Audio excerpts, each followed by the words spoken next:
Hello everyone, welcome to another video. We're here in Amsterdam heading back to Heathrow and we're going to be flying on a BA A320. And just like the A319, I thought let's do an actual cabin view, let's check it out and let's see what it's like to fly in economy. Alright, let's get to the airport.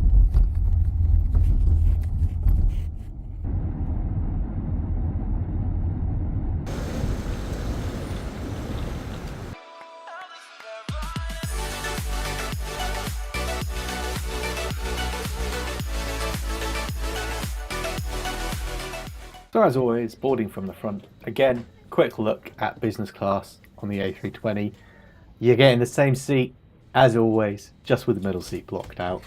Realistically, the only reason you should be choosing this is if you need those points. Everything else is not worth it, especially on a 45-minute flight. The rest of economy, though, is not looking too bad. It's definitely another example of a real workhorse plane in BA's fleet. They're definitely worn, but, you know, pretty tidy, pretty clean, certainly still serviceable. One thing I have noticed comparing it to the A319 is that the seats are a little bit wider, at least it feels wider. Not sure if that's actually true. And you get less leg room than on the A319, which is a little unfortunate. We do have a little bit more of amenities, however, there is Wi-Fi.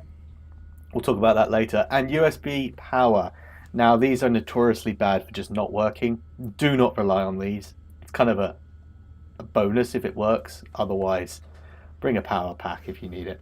Tray table, nothing fancy, a little bit loose, not particularly amazing, but it's still there.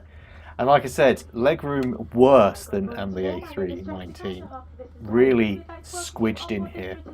Overall, I'd say the seat is slightly more comfortable though, because you do have it slightly wider and it's a little bit more of a comfortable seat in general. The headrest really does help a little bit. Just a slightly more natural seating position, but really not much leg room at all. Not fun. So overhead we have the usual lights, air and cool buttons. Nothing out of the ordinary here either, but it is always good when we do get air, especially if you're boarding early. You're going to be sitting there a while. It's nice to have a little bit of air to circulate. Alright, let's get up into the air and have a look at the rest of the service.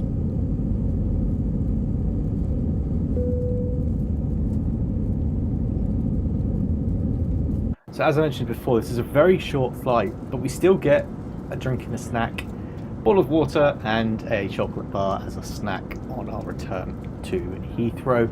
A quick look at the loo, and it is tight in here.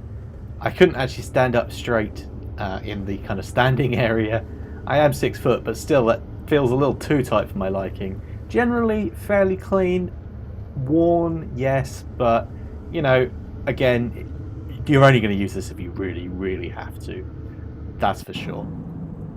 Now let's take a look at that Wi-Fi, which unfortunately on our flight wasn't working, at least not for me. I wanted to get on there and have a look to see what the cost of the packages was in 2024, and we'll have to leave that for another flight. But it's safe to say that, again, on a 45-minute flight, don't be paying for Wi-Fi. Use that time to relax and unwind. And yeah, that's actually about it as we land into Heathrow and get some great views over London. Of course, there's not much more to say about this. It really is just a workhorse of a plane. It's comfortable enough. You get a nice little snack, which is kind of nice. The service is good.